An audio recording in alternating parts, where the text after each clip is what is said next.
colonial period. These two words mark one of the darkest times in the history of all Southeast Asian countries, Thailand included. However, if you read your history book carefully, you may realize Thailand was never colonized, was it? Now, the question is, how did Thailand do that? What strategies and tactics did Thailand use to remain independent while its neighbors dropped left, right, and center? To find the answer, watch this video from beginning to end. Thailand was never officially colonized by any European country. It is the only country in the region that maintains its independence to this day. And that was no simple feat. Even Britain and France failed to conquer Siam, which became Thailand in the present. This fact alone proved that Siam was special. Since both Britain and France were two of the biggest colonizers back in the day, they should have had no problem taking over this small country. However, that was not the case. While Britain dominated the land of Burma, now Myanmar, in the west, France took over eastern Laos, Vietnam, and Cambodia in the east. Both countries couldn't reach their hands beyond those territories.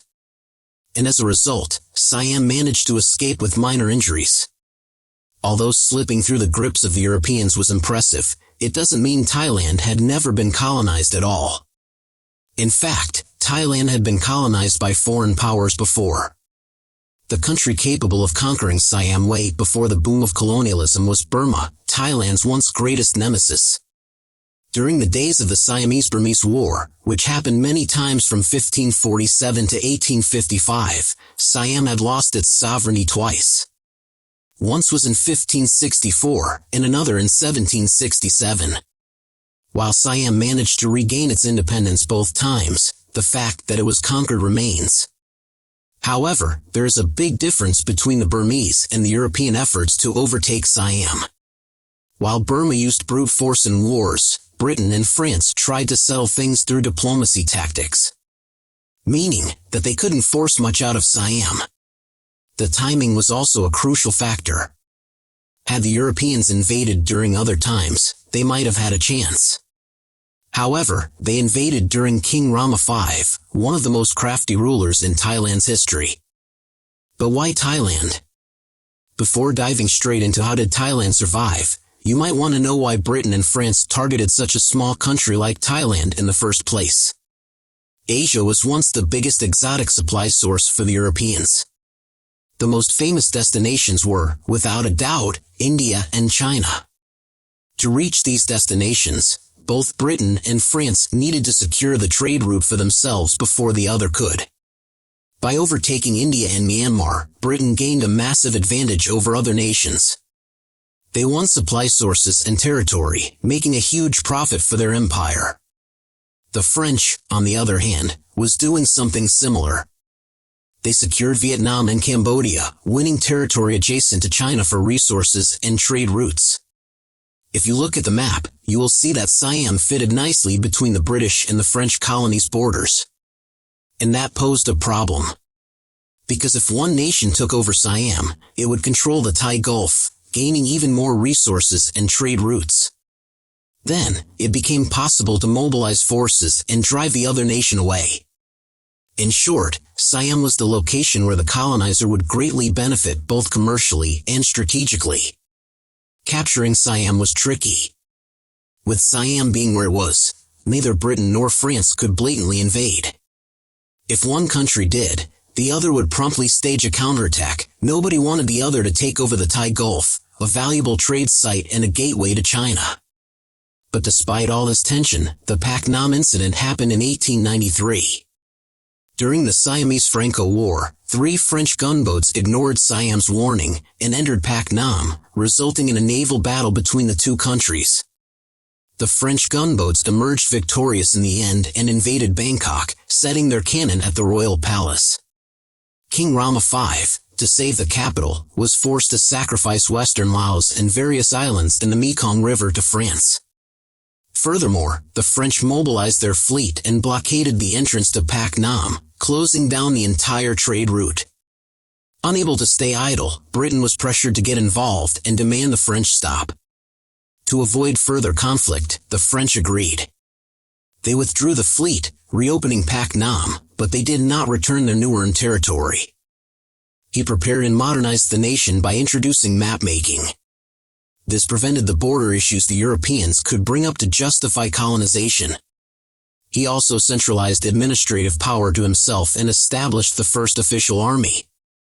This might sound weird to you, but the Europeans back then loved the idea of one great ruler, so they approved of Siam as a civilized country.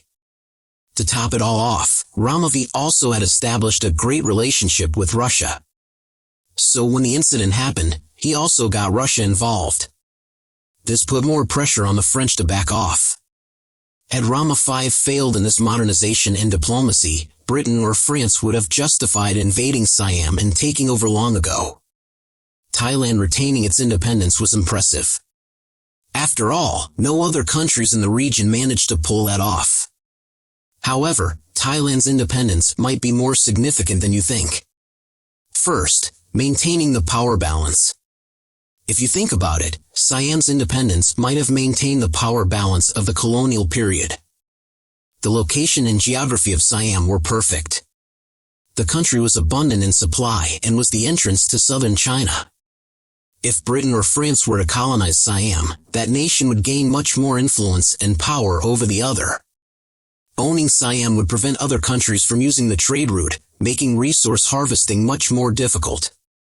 The world's wealth and power would have shifted, and history could have been different from what you know.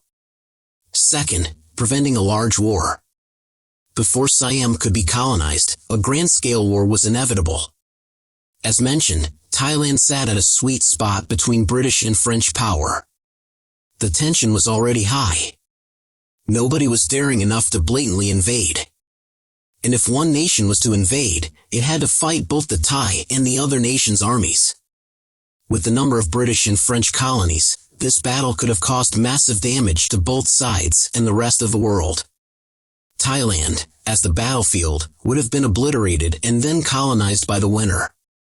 Even though Thailand has never been colonized by the Europeans, the colonial period definitely left a scar on the country. The most obvious impact was the territory loss.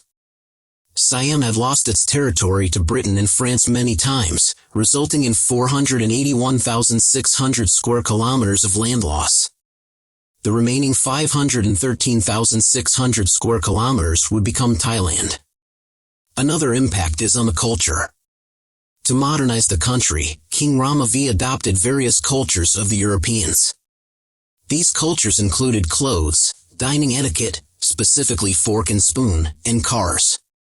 In many ways, these cultures were helpful for Thailand's development. But it also caused some Thai traditions to plunge in popularity, clothing being the most obvious. The last impact was on the administrative side. Even though King Rama V centralized his power and saved the capital, the Thai would grow to hate the centralized idea later. With the world open, more and more Thais went to study in Europe. These people saw the new world, learned new cultures, and brought them back to Thailand. And one thing they brought back was the democratic mindset. As the wind of democracy blew in from the west, the absolute monarchy eventually ended. The country would change into a constitutional monarchy after King Rama VII. What if Thailand was colonized? With all that being said, you might be wondering, what would have happened had Thailand been colonized?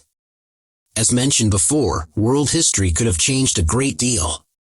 The battle between Britain and France over Siam would have impacted the world unforeseeably. And whoever won would gain much more global power. However, what would have happened to Thailand itself? Would it be broken by religion and belief like in India? Or would it be divided into two different countries like Vietnam used to be? Here are some hypotheses for you. What if Thailand was colonized by Britain? To answer this question, look at other British colonies in the region and see what happened to them. Myanmar, or Burma back then, is a great example. During the colonial days, the British quickly dealt with the Burmese monarchy. They got rid of their ruler by expelling Thibaw, the last monarch, out of the country, changing the Burmese administration forever. On the religious side, they stripped the Burmese monks of their political influence. As a result, Buddhism lost its significance. People of the clergy circle also lost their status.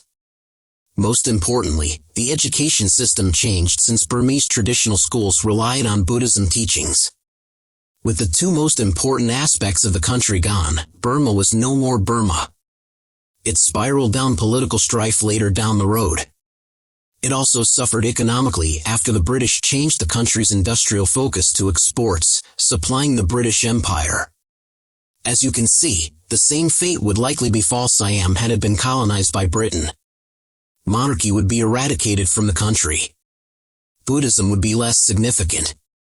The economy might be a little better for the export industry with the help of the Thai Gulf, but the overall outcome would still be grim. What if Thailand was colonized by France? Like Britain's case, you need to look at other French colonies in the region to answer this question. Laos is a great case here. Like Myanmar, Laos shares a border with Thailand and has similar cultures. Even though the French took eastern Laos under their protectorate early in their invasion, they did not get rid of the monarchy. They still let the royal house run Luang Prabang, albeit under their influence. As a result, Laos did not fall right into chaos like Burma. Even though the French imposed harsh taxes on the Laotians, they provided enough resources and development to keep Laos going. These included road building, slavery abolishment, art preservation, and much more. Although the French started out quite friendly to an extent, the tax they imposed became a problem later on. The Laotians soon couldn't take the economic issues and started to rebel. As time passed, Laos would also fall into turmoil even before the First World War. Had Thailand been colonized by the French, nothing would have changed much. Since the monarchy would remain, Thailand would still be a constitutional monarchy country. The notable difference from current Thailand would be the worse economics thanks to the French taxes. So what exactly made Thailand survive colonization? Now that you are here, you might conclude that Thailand was lucky.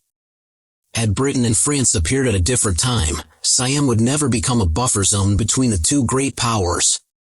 As a result, it would be trampled quite easily. Had the Europeans targeted Siam before other Southeast Asian nations, the Siamese monarch would not have had time to prepare, thus leaving Siam extremely vulnerable. Had one of these conditions not been met, Siam would have been colonized.